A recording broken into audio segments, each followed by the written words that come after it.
Okay.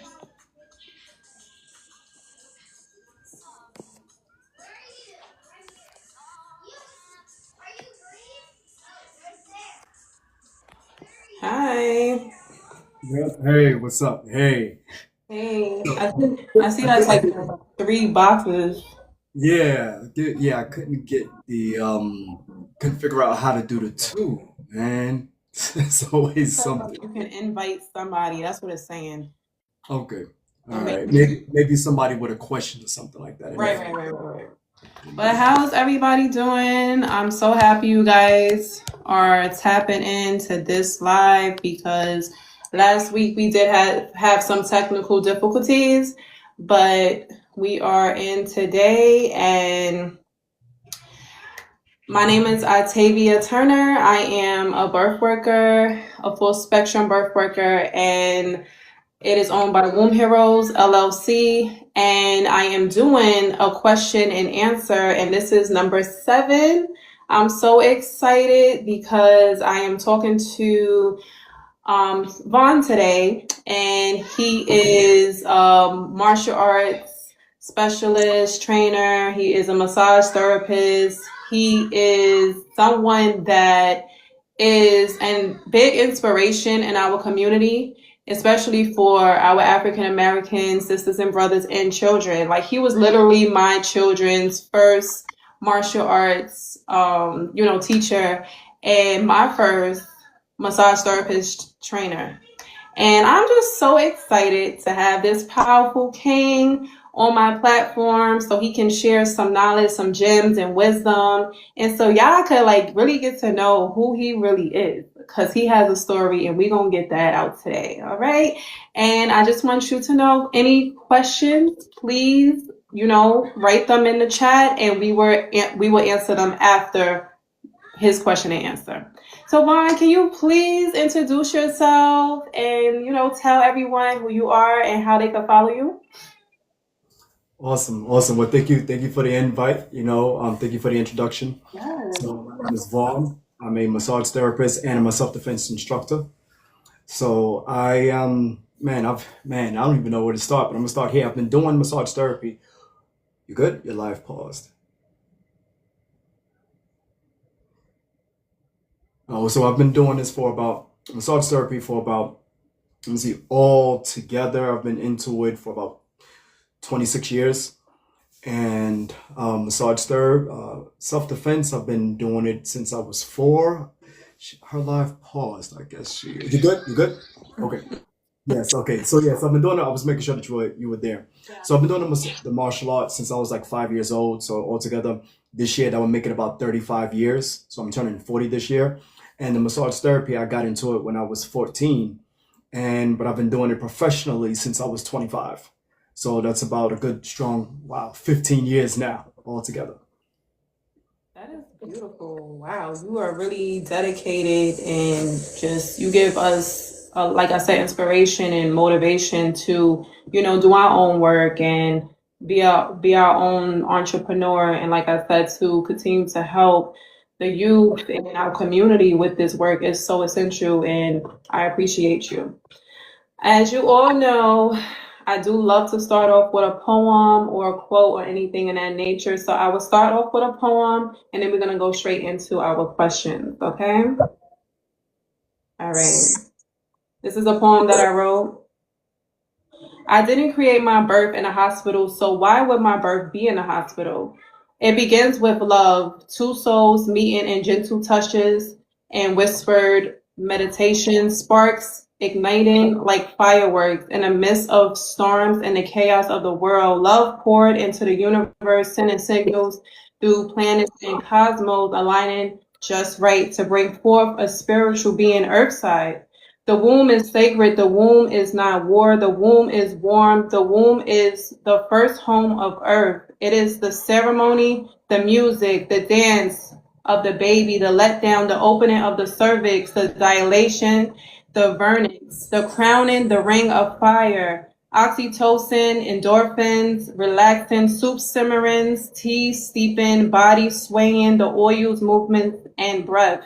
The placenta, the tree of life, a reminder that birth is not a procedure, Birth is sacred. Birth is love. Birth is freedom. I didn't create my birth in the hospital, so why will my birth be in the hospital? Thank you. Thank you. Excellent, excellent. All right, let's get on with our first question. How does your work support the body beyond just physical strength or relaxation, mentally, emotionally, and energetically? Well, I'm gonna start off with the self-defense part. Okay. And I sincerely do believe that everyone should take part in some form of fighting or some form of self-defense. First off, it allows the individual to work the nervous system, which is called the sympathetic nervous system. And that's the one that actually gets you active, meaning like on the offense or defense or ready to take action. So that's when the blood is circling around the body to the organs so that you can actually perform an action based on the circumstance. Meaning that if you have to do, so we see today when people are getting attacked in the street, right? And normally they are unaware of the situation and they don't even know what to do. And there's a lot of screaming and hollering, which I like to call hyenas. You know, so you have lions and you have hyenas. So hyenas, these are people that's just like always with their phone up, screaming, don't know how to respond to a situation. And the lions are usually the law enforcement. Okay. So I tell people that you should take some form of self-defense, right? So that you can learn how to defend yourself and defend the life that you're building. You see? So for instance, the life that you're creating for yourself and the life that I'm creating for myself and everybody else. When you learn self-defense, you're teaching the cells in the body also how to innately defend itself against the common cold or any disease that enters the body. You see? So once you take away the act or the mindset or the energy of self-defense, the nervous system and including yourself on the external level does not know how to accordingly respond to the situation. Because when you do something over and over and over repetitiously, the body knows right there. You see? So, and with the massage therapy allows the nervous system to go into parasympathetic, which allows the body to go in what is called rest and digest. So that's when now the blood moves towards the organs that allow the body to digest everything that you've done, that you've seen, heard, food that you've eaten, things that you've done with the body throughout the day or even exercise. It allows the body to rest and to go into digest, to break down the nutrients or the information that you received so that it can distribute it around the entire body. I love that. Okay. Why is body care and movement so important before, during, and after pregnancy? Well, okay. So the pregnancy part. Well, man, very excited when I saw that topic come up when you sent me the when you told me what the topic was going to be for today. So I'm going to do my best to stay on topic and not go too far because sometimes we could get very excited and go the distance and lose ourselves. So first off, I'm gonna do two different perspectives. You have people that are in very good relationships and they are touching each other all the time. So there is a study that in Puerto Rico, the average couple touches each other 181 times within an hour. Wow. That's because of the culture. Right, right. Okay? Animals, the humidity, the weather, the family, the gatherings, etc. Right? Then you have the average couple in America. They touch each other 2 to 10 times within an hour. Okay? And in Europe, it's 0 to -2. Oh, wow. Okay? So to bring it to this point that, and also one more thing. There was a study, a 2-year study on babies. So don't ask me where to get the babies from, but there's they had these babies in a home, and for 1 to 2 years, there was a specific study that they would only change the baby's pamper when needed, and only give it a bath, and then just leave them alone. Okay. Mm-hmm. Literally, don't touch them, don't read to them, don't coddle them, don't do anything. those babies lost weight and they died within a year. Right, right, right. Okay. And then there was another group of babies. Now they got coddled, played with, held, etc. They gained more weight within 7 to 11 weeks and within a year, and they were more fluffy. Right, right. So what I'm bringing to you is that in a relationship, touch has that same effect. That response that the body will receive from a touch that somebody trusts. Right, So you have that effect on the woman. right. And then when the baby is being conceived and growing inside the womb, it's getting that same effect. Mm-hmm.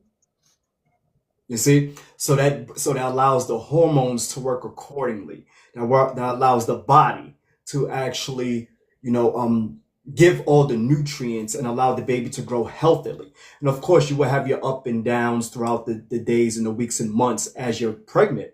But at the same time, you know that you're going to be coddled, taken care of, and there's trust around in the area where you are. So, and then somebody else who does not have that, usually they are stressed. Right. And we see what happens when a woman is a single parent and the father is not there or she's not being supported. Right. She's usually stressed, she loses weight, there's usually a miscarriage or an early birth or some defects as well too, right? So that's how important touch is alone before actually bringing up the term massage therapy or prenatal massage. Sure. I love that. I love that. Hmm. I love that you said that because a lot of people don't know that, touch is a sense and they don't know how bad, it would affect, your pregnancy, your baby, and everything in that aspect. So I'm so happy that you pointed that out because people just be having children with anyone or, they just be leaving the mom alone and even the baby alone. So I'm just so happy that you touched based on that. Okay. What are the biggest benefits of massage during pregnancy, essentially for stress, circulation, and the nervous system? Okay, so stress, circulation, and the nervous system. Okay, so I'm going to start off with stress first. Okay. Okay, so there's two different types of stress. We have something that's called eustress, which is eustress. Eustress is like when you work out and you have that good feeling, or when you do something and it's stressful on the body, but it's usually a nice euphoria after the event has taken place. Or when you get a massage and you're like, wow, I feel so good. That's called eustress. You see? So that type of stress is actually healthy. And that word is not usually used because it's very powerful when the body and the mind and the spirit is actually settled in that type of euphoria. There's a lot of power that sets in that feeling. And that type of stress on the nervous system allows the body to go whether into sympathetic if the person's getting ready to do something, right? And or when it's time to go to sleep, the nervous system can switch to parasympathetic and naturally go into rest and digest circadian rhythms or circadian rhythm with the clock, right? 8 o'clock, 8 p.m., the body starts to go down. 5 a.m., 6 a.m., the body starts to wake up naturally. Okay? So now dealing with, and I just said about the nervous system, right? So that was included in there. But when you have bad stress, the best way I can put it is you have a vehicle and you literally turn the car on. You park the car and then you go upstairs and go to sleep and the car is running outside. That's how majority of us actually go to sleep with the nervous system turned on. So you're not really getting the rest and digest. Your body is just sleep because it just needs that rest for whatever activity you're going to do the next day. So the body is not in healing mode. So massage therapy allows the body to go into parasympathetic, which is rest and digest, which allows the body to heal itself. Okay. All right. How does massage support hormonal balance and help the body prepare for labor? Okay. Now, I'm not a woman. Okay? So I'm gonna say this. So in those moments when a woman is conceived, she has a child inside the womb. At those very moments when the mother says, "I need some peppers right now." So the body is searching for something at the moment to balance itself out. If she doesn't get those peppers, we know what happens. She's all hell breaks loose, right? Like, I need my peppers. But once she gets those peppers, what does it do? It brings a natural balance, a natural homeostasis to the body because that's what the body is calling for at the moment. Because it's no longer just her, it's two people that has to be fed, or even if she has twins or however many children is in there. So when it comes to homeostasis and balance, now again, it's based on the environment, right? So your hormones are going to be all over the place. But if you need cold water, if you need what is it called, a temple massage or a hand massage or a foot massage, based on the trimester that the mother is in, dictates when and where on the body that it is safe to receive the massage. Because otherwise, if it's in the first trimester, she can actually have a miscarriage. But there's a double-edged sword about that. Because then you have people, mothers, who have been getting massages all their life and is in a wonderful relationship. And she don't even know she's pregnant until things start showing up, like she's having mood swings and the cycle isn't showing up on time, not knowing that she was getting massages the entire first trimester of her pregnancy. So now it facilitates, what it does is the massages facilitate more oxygen flow, more blood flow. It allows the mother to go, okay, I can relax. You see? So it allows the mother to actually go, But if you touch on different areas of the body intentionally, like for the spleen or for the liver or the stomach meridian, being that there's a lot of stress here. So in shiatsu and Eastern modality, excuse me, if you work the stomach meridian, it allows and do a stretch for the stomach meridian, it opens her up, allowing more oxygen and the muscles to be stretched so that the baby can have more space and the mother can have more space in the rib cage area. Okay. I didn't know where you was going at first, but okay. Why you're interviewing me? Like, I don't know, like, because as a birth worker, I didn't know if you massage that part, it opens. Because I know, like, we have to make sure we do external and, different ways of massaging, but I didn't know it also, stretches and opens up that part as well. So that's good to know. So just to be clear, so when we say stomach meridian, is a meridian that runs on the front part of the leg. Right. So that part. So not necessarily this area. No, we leave this area completely alone. Okay. So meaning like it'll be right here underneath the breast tissue, just but lightly though. And then it comes up here. So you'll give her a nice stretch so that she can stretch open that way. Okay, got you. I'm glad you brought that. Okay, I like that. I would try that with my mother. Be careful now. I am. Because like I said, I do massage them, but it'll mostly be like the SIs in the back, the lower back, hips.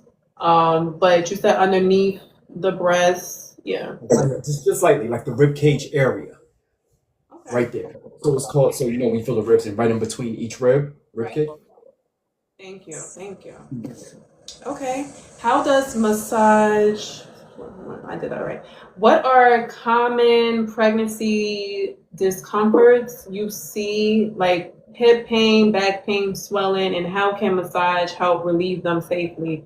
I mean, you kind of touched on that somewhat with the rib, but if you do want to tap into any more wisdom about that, you can.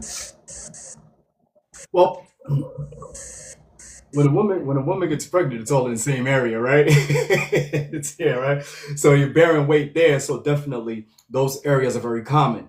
The hips, the lower back, because the baby starts to press on the organs. The body is so significantly supremely in knowledge and moving things around, but in that area of like, let's say like the woman starts to lean over, the mother, excuse me, starts to lean over, she will experience more pain in her lower back.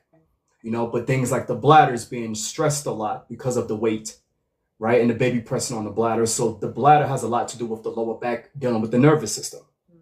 And then, of course, swelling in the feet because of gaining weight throughout the pregnancy. Right. So there's a lot of weight that the feet have to deal with now. There's a whole nother person or two people in there that the body's like, whoa, and of course, stress, headaches, because the oxygen has to go to the baby. So there's a lot of thinking, there's a lot of processing happening, hormonal changes that happens throughout the day.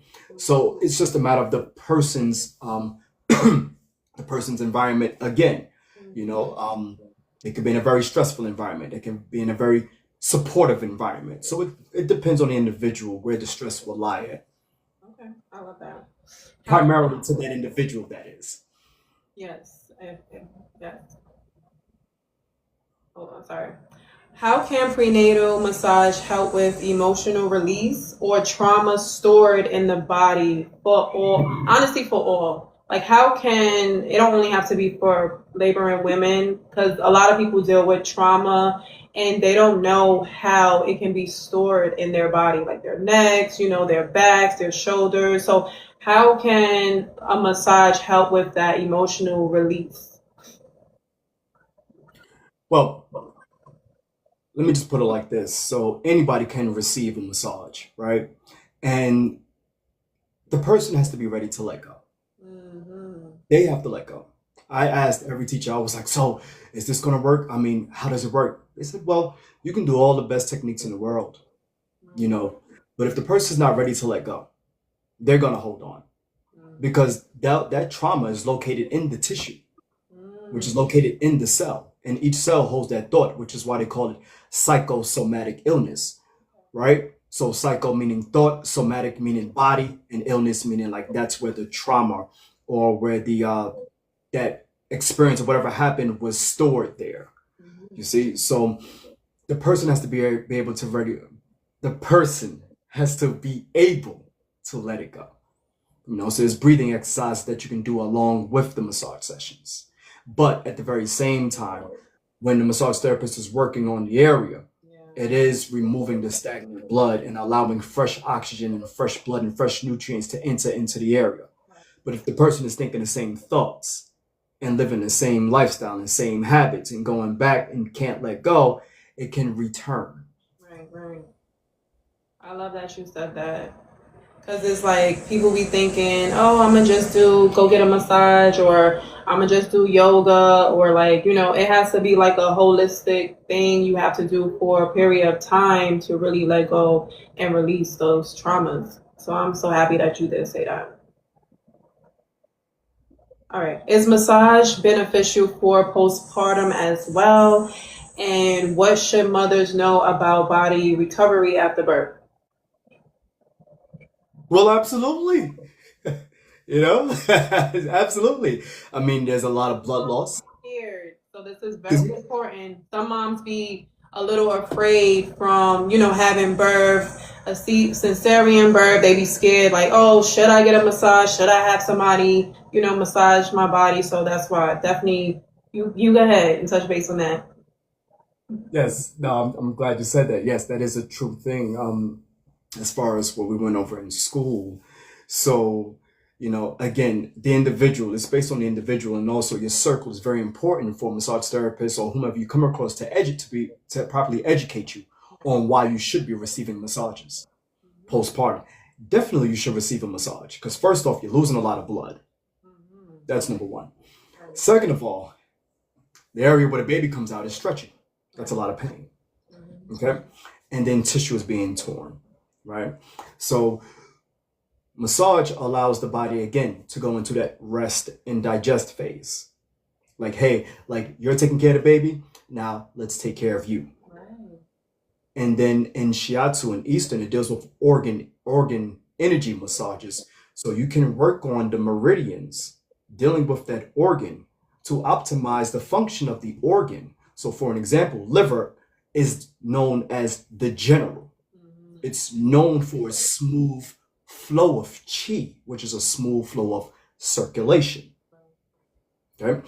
And when you work the liver meridian, you're optimizing blood flow throughout the entire body because the blood has to be recycled through your liver, you see, and then oxygenated blood has to go through the liver, deoxygenated blood has to go through the liver. Both ways is like a two-way street. So if any of those pathways are blocked, then that causes stress on the heart. So you work the liver meridian, then the heart meridian, and different organ meridians to optimize the function. So the spleen's function is to keep all organs upright and actually inside the body. So that's why they don't fall and prolapse. But when the organ starts to prolapse, the spleen is actually losing its function optimally. So postpartum, after everything comes out, she definitely needs a massage. And if she is getting a cesarean C-section, right?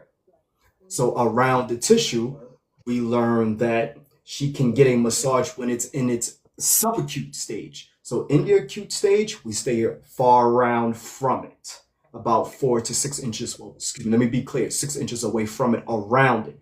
But when it goes into a subacute stage, which is a couple of days and weeks after she got the stitches, you can get the massages so that it can actually optimize the healing and she won't have so much scar tissue build up. I love that. Yes. Okay, well, I'm coming with the wisdom. Coming with the wisdom. Yes. Okay. All right, now we're going to move on to our martial arts questions. I know it's like that was massage. Now these are some martial arts questions. Many people don't associate martial arts with pregnancy, but how can martial arts principles, support pregnant women in their family? All right, do not go too far off topic. This is about massage therapy. I mean, this is about martial arts. I'm talking to myself. It's martial arts too. Okay, so so when you remove any form of fighting skill from a people, they become vulnerable. Yes. Now, I've been into martial arts since I was 5. That's 35 years ago. Wow. And there was a time when, like, I went to class and all you seen was just like, at that time when I was going, it's not that there wasn't women, but there was so many strong men just walking through and practicing martial arts and self-defense. And that gives the young people a whole vision and perspective of, like, it gave me a perspective like, yo, I want to be like that, because it's a sign of power, a sign of control, you see. And when you have a people like that, it keeps the enemy at a distance, because when you're training in self-defense, now the woman, you see, knows that her man or the brothers or the father, whomever the men she's around, that she is well protected. Yeah. And also, if she takes on the actual physical aspects of self-defense, she will put it in her cells. So when she gives birth, it passes directly to the children. And also innately, the cells begin to fight at an optimal level. So when a dis-ease enters the body, the cells can naturally, efficiently fight it off. So we're talking about external and also internal factors. So when you practice martial arts, it brings about a discipline. And in the word discipline is disciple. So you become a disciple of control, power, efficiency, and defense on all levels. Mentally, spiritually, morally, economically, all of that. So you're not just going to fall victim to anything. You're not just going to want to put anything in your body. You're not just going to want to hang around anyone, because then you're going to start to think, okay, if I go out with this knucklehead or whomever, we may get into something, and I don't want to do that. But I know if I go out with these people, I'm well protected even while having fun. There's the exit. This is where if your man says, yo, If or your female friend says, "Oh, look, let's move," Right. you know. Right. But I'm sure we've hung around people where it's like, "Look, let's get out of here," and all they want to do is keep partying and all that stuff like that. And next, they become a victim of the situation, whether they were hurt or not. But it could be bad, it could be worse. But practicing self-defense puts you in a state of mind of like, let me protect what I'm building. Let me protect what's mine. No, not sure. Because one little mistake is like your life is just. But yes, it's really essential to have those practices for your family, especially, of course, men, but also women, like you said. I am a single mom, and I've done, like I said, my child was in your class, we experienced that, and I've done some myself. So just learning those practices, it do make me feel like I'm safe and I'm able to protect my family. Oh, yeah. And to add on, were you finished? No, go ahead. I'm And finished. to add on, self-defense doesn't have to happen in a class. It also is like keeping a bat by the door, keeping a for somebody like you, keeping a pot of hot water on the stove. So if somebody you unknowingly rings your doorbell, you turn the hot stove on, and then that water is already boiling. Just in case they come in, you know exactly what to do with that hot water. We have knives, we have forks, we have butter knives, all that stuff in the drawer. Right. You see? So your home is literally your home base. Exactly.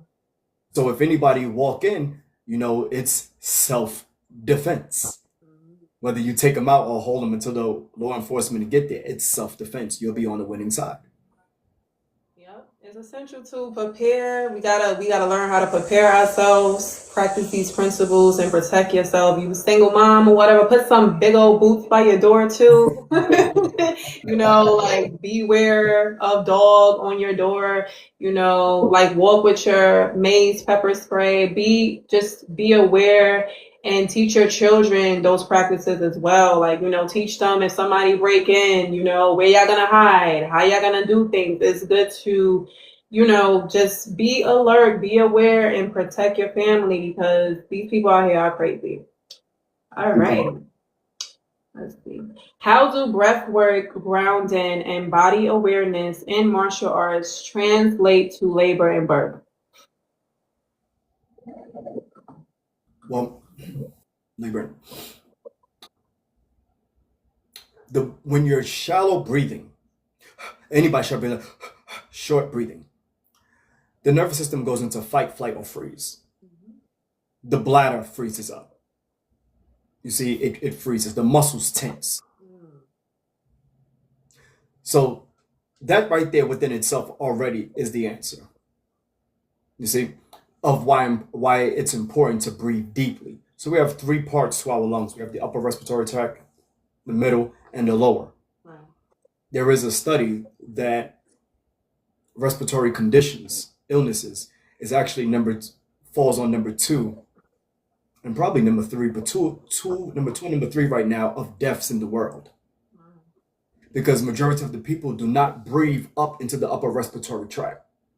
They're shallow breathing based on lifestyle. So bad posture causes shallow breathing.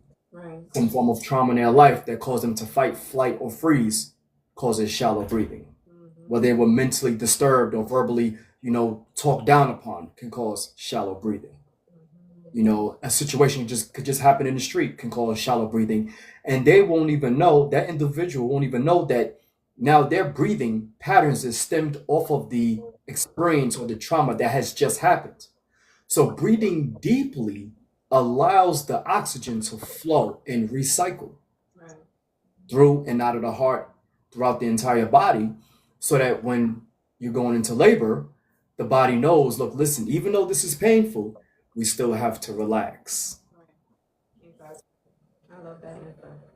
What parts of martial arts training help build confidence, discipline, and mind-body connection for all? That part is that question is very interesting. Anybody can practice martial arts, anyone. But if the teacher is not, what is the word? Is not concerned about your well-being, you may never even gain those things that you just questioned. You just may be going through the movements, your entire martial arts journey. Right. There's a difference of knowing. There's a difference of just doing. Like what they say, the blind leading the blind. Right. So if the teacher is specifically teaching you how to integrate martial arts, self-defense into your life and how it can work, you will learn to take the tools from martial arts into your life, you see, and know how to move and deal with problems and overcome obstacles. Because I can teach you how to punch and kick all day, but you'll be going through obstacles your entire life outside of class and still don't know how to implement those tools from class into your daily life. Because let's say I only see you 3 times a week for 3 hours. That's just 3 hours out of the week. Let's just take 1 hour out of a day. That's what you have 23 hours left. You may live in a society where you have to watch your back. Or you may deal with a teacher that's always talking down on you. Or the student may be an adult at work and is always being told what to do and don't know how to stand up for themselves. And in the back of their head, they're waiting for a physical fight, but most fights are not physical. Right. So let me just break this down, all right? Police killings in 1 year average about 1,200. Food, 600,000 people a year die from food. Right. You see the significance? Yep. So the overcoming of what is the relationship with food? Is it consoling? Are you trying to get a dopamine hit? What obstacles are you dealing with that food has become the tool to sedate whatever problem you're going with? So if I can't teach you how to use martial arts to use it innately or internally to overcome those obstacles mentally or spiritual energetically, then it doesn't work. So it's up to the teacher to have a concern about the well-being of their students. Sure. Yep. Because I would say most teachers just, want to take the money and just go about their day. So you really broke it down into increments, really getting to know the client, whoever's training with you, their lifestyle and everything, because how, like you said, how are they going to build confidence in the discipline that they truly need? So, all right. Can Jintu or modified martial arts movements help with balance, strength, and protection during pregnancy? Absolutely. Because when you're doing slow movements and you're going to be focused on breathing, when you're doing slow movements, you're teaching the body how to stay calm while it's actually building another person inside. You see, so you're teaching the nervous system how to say, look, we're in pain, but we're going to relax and we're going to flow through it the best way that we can. Because a man will never understand that. Right. It's really the mother who has the child inside of her. Again, if she's doing a form of Tai Chi and breathing. So again, in Qigong, I've been doing Qigong since I was 14. So that's 26 years. I can't believe I'm saying that number. But if she's doing a form of Qigong, it's the thought that she's processing while she's breathing, while she's moving, and it all integrates. So the food has a direct connect and effect on the thought, vice versa. And once that thought travels in the cells of the body, and she stays focused on that thought and the breathing, eventually the body will say, oh, we're familiar with this. Right. We did it yesterday. We did it last week. We're doing it today. So it takes about 14 days for the body to actually figure it out or learn what it is that you're trying to do with it. So yes, it's very helpful. I love that. And what was the name that you said? Qigong. Okay. Now we're going to just move on to some pregnancy, parenting, and empowerment questions.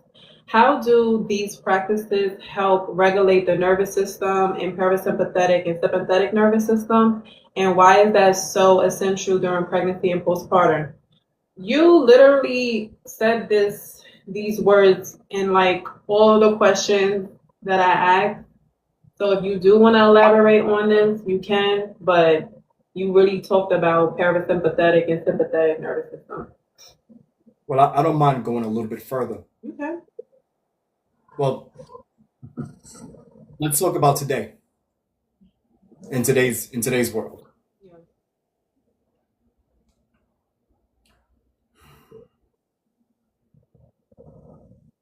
We have two different classes, right? We have the rich and we have the poor, and we have different societies. Okay, so the importance of having a nervous system that's regulated is because it will keep the person, the individual, living in a fight, flight, or freeze.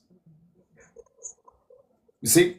And with them not being able to live in that, if the nervous system is regulated, they will actually live a more quality life. So I watch you and your family on social media. I watch they're living a quality life. They are enjoying cooking. They're very like helpful. They're all over the place. They're children. They're not living in fear. They love their mom. They love the food. They look so healthy. They look so vibrant. They're like, you know what I'm saying? Even though they tire you out, probably get on your nerves, right? Which is children do anyway, right? But they are very healthy. See, those are children that are not living in fight, flight, or freeze. They're very healthy. Right. You see, the difference is with a child who's living with a body that the nervous system is all over the place. They usually have cancer by the age of 4. Right. Right. They're usually overweight, Right. underweight. You say something, and their mind is like, no, no, no. Or we see today with the iPads and the phones. Let me go there as a matter of fact. So the light from the phone, the iPad, the computer, the TV has already placed the nervous system in a sympathetic. It has not gone into parasympathetic. So they're getting dopamine hits every time something flashes. Even adults, but children are much more purer, so they're getting hit harder. It's a hit. So they're getting that flash, and the nervous system is like, oh yeah, wow, yeah, wow. Whoa. So it helps. That's their way of coping. Yeah. So that's why when you take that technology away from them, they're like, no, because they weren't coped with any other way. Majority of the time, it's like, here, hold the phone while I go do this. Right. You see, so their nervous system is based on dependency of this dopamine hit from the light of the screen, Right. and that's a sign of sympathetic nervous system. It's on fight, flight, or freeze. And then by the time they go to sleep, they're usually going to sleep with the phone or iPad in their hand, and the technology is still running throughout their body and the energy. So they're not really sleeping. The body is just like, oh, I'm gonna just lay down. So when we wake up, we're gonna need that again. But to actually be able to detach and go into rest and digest, again, your children, they're a prime example of what healthy children are. Balanced, regulated nervous system is. I shade of that. Yeah, we see you. We see you. Yeah, I'm happy. Um, okay. What advice would you give to pregnant women who are afraid to move their bodies or invest in any type of these practices? I can give advice all day, but if their mind has created a world in which they live in and they're not able to break out of that box or that bubble, then it can only penetrate so deep. But it's very healthy because it could plant a seed, Right. and hopefully eventually it will grow and blossom in a very great way for them in the future. But unless the individual is open to actually receiving information and wanting to change or looking for change or wondering why they are in the state that they in and did not realize that the information that they just received is what they were looking for, Right. then until then, it's really up to the individual. So I can give all the advice that I can. I could say, well, you may get you may need more sleep. They may be like, what? Or you may need to move. They're like, I'm not moving because every time I move, my back hurt. It's better if I sit here. So it really depends. So in Hadi to Live, Elijah Muhammad said that to give the people milk, Mhm. meaning that I can give you advice, but the advice I would have to meet you where you are. Right. So I can have all this knowledge, but Yeah. if I'm missing you, it Mhm. doesn't matter. So I have to come to where you are. So if you're afraid to move, I would say, well, hey, um, you ever took a walk just from your kitchen to the living room for like 10 minutes and just breathe and then sit down and see how that feels? And then eventually build up 2 to 5 minutes next week and then keep building up time 2 to 5 minutes every week or every other week. And Okay. once you feel the initial pain, sit down. Right. That's good advice. Because a lot of people are like just stuck, I noticed. And like you said, if you try to tell people, like my problem is I love to help people and I don't force, but I be like giving them the education and the knowledge. And little do I know, they're not even using it and taking it. So I really have to learn how to meet people where they are and not think that okay, just because I'm giving them this knowledge and information, they're gonna receive it and do it. It's literally baby steps. So I like that you said that. May I say something on that real quick? Yeah, of course. For minds that's very open already and knowledgeable and we're looking for wisdom and we're very healthy and we want to help people, we are living in a time now where the information is very fast. Like back then, you tell us a 8-year-old, hey, the light turns green and red, and all they can do is go on the phone and go, yeah, you're right, because this is how it works. Yeah. So because we lived a certain lifestyle and now we've grown into the technology that's happening today, we're more like, oh shoot, we're getting information faster.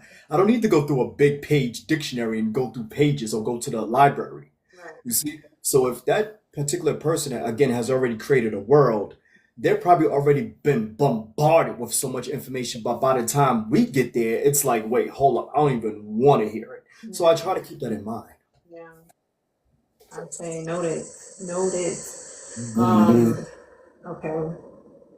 How can parents model self-care, strength, and emotional regulation for their children through practices like yours?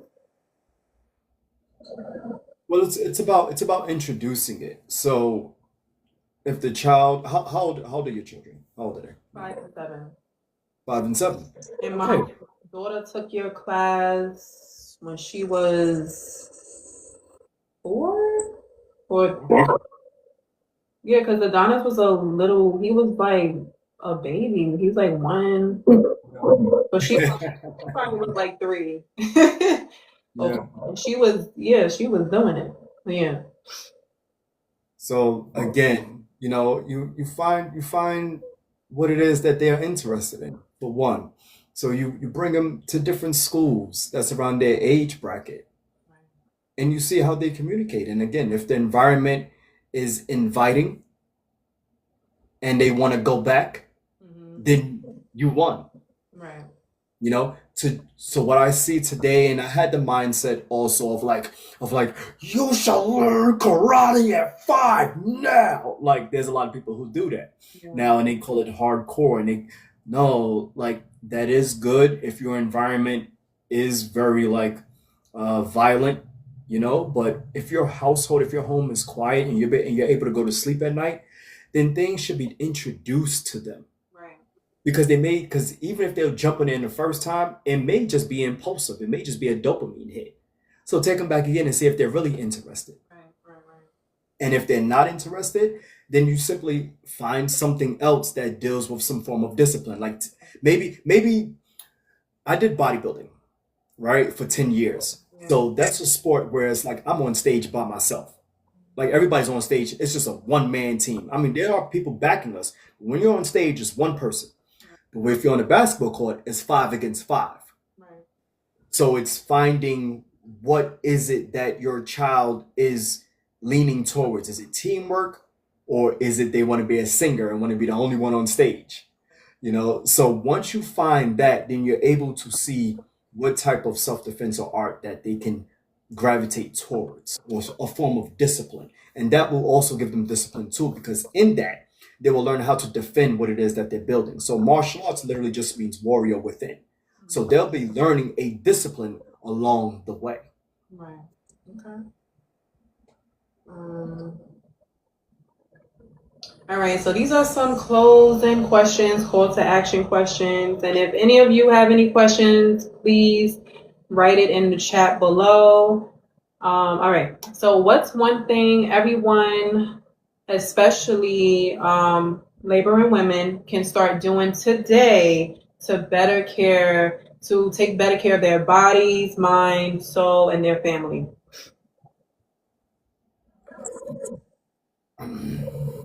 Take care of your household. Yeah. Whoa, that got me so excited. So learn how to compartmentalize.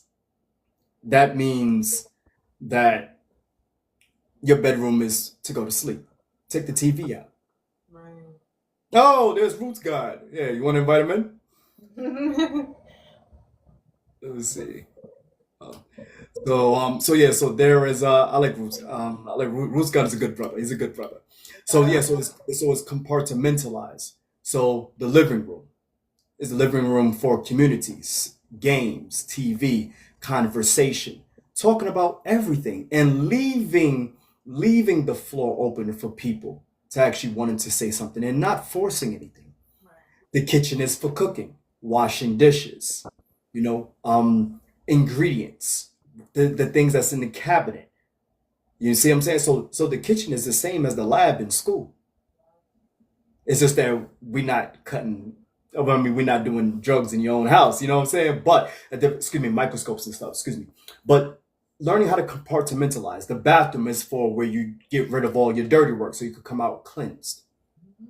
The closet, what you put in the closet. So it's compartmentalizing your household so that the brain knows how to section off what is it that when I go here, this is what happens. When I'm here, this is what happens. As opposed to just being scattered all over the place, then that's what the brain thinks your household is for. And next thing you know, you're gonna be stressed anywhere inside your house. So if your household is not being taken care of, there's no balance. Yeah, I love that. I love that. Yes, I always say my kitchen is my laboratory. That's where the health and the food comes from. My bathroom is my sanctuary. I take my baths. So I like how you did that. And yes, I love that. How can people work with you, book you, or just learn more about you and your services? You can also type it in the chat. But yes, tell them where they can find you, where they can book you, where you're located. Yep, and everything. Okay, great. Well, I'm located in New York. I do travel to I do so I do travel to my clients' homes. I'm located on Fifth Avenue between 16th and 17th, which is Union Square area in New York, New York. And my email, I do not, I'm so new to this live thing. I can't even find the chat box, but Let me see. I can type. mhm. You don't see the typing box on the bottom where you could type? You don't see the people saying hey? No, I see them, but let me see something. Let me see something go live for guests. No, um, nope. So let me see. Nope. Let me see what this is. Nope. Um, Say it, just spell it out for them. They got it. so my email is when chi collides. That's when, like WHEN, chi, CHI, collides. COLLIDES at gmail.com.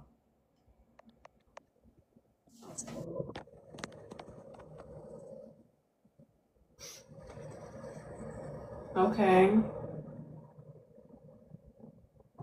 You found it? I'm still looking for it. Literally, I am. All right, let me just type it for you. What is it again? At Oh, W? I got it right here. You got it? Okay. And if anyone have any questions, I think you said somebody wanted to come in. Oh, they didn't come in, so it's okay. Okay, okay. Um, Thank you everyone for joining this live. I'm so happy. This is my question and answer number 7. If you missed it, it will be on all platforms or on our Instagrams, on our YouTube channels, and on Facebook and so much more. It might be a part 1 and part 2, but I really hope you all received all the knowledge and the wisdom from this young man, because I know I did, and I'm so happy that and honored to, have you on my platform. I'm so happy that I got all the knowledge and the wisdom, and I learned a lot. And I'm a birth worker, but I learned so much from you today, and I'm so happy that we talked about massage therapy, we talked about the principles, we talked about martial arts, and you just gave us so much gems, and I'm like speechless. So I'm gonna end off with that. Do you want to end off with saying just any positive, quote or anything to leave off with this live? Well, first off, this is my first interview on these topics, and when you hit me up with the that you wanted to interview me, you don't know, I probably did like 3 backflips. I can still flip. Yeah, so I did 3 backflips, and I was very excited. So thank you. And I am open to doing a part 2 because there's so much more I would like to share. Also for fathers, just to put this out there for fathers who are in a relationship, and those, I'm gonna put this out there, those like me who had to use massage therapy for healing from, because I'm a cage fighter also. So I had to use massage therapy for that. And also going through the court system, child support, and not being able to see my child the way I would like to. And how also the proper touch verbally, mentally, socially, economically, and also physically through massage therapy, how it has helped me overcome obstacles in my personal life so that I can keep my sanity and still be successful at the things that I'm doing now. Ashe. And this man is very successful. Like I said first, he is an inspiration to our community, to all, and I'm so happy to know him for these amount of years. Know him for a while now. Yeah, yeah, Like I yeah. said, my children went to his class. He was my first trainer in massage therapy. So I'm just so blessed to know kings like him, and kings that never make you feel uncomfortable. I'm sorry, I just gotta put that out there because he is a good man, and he is. I just hope and pray that these practices keep going and flowing into your life, and more prosperity and happiness your way. So peace. Thank you Peace. all for joining. And again, if you missed it, this will be on all platforms. Thank you so much. All right. I think All you right. guys. We good? Yes. All right. Thank you. Peace.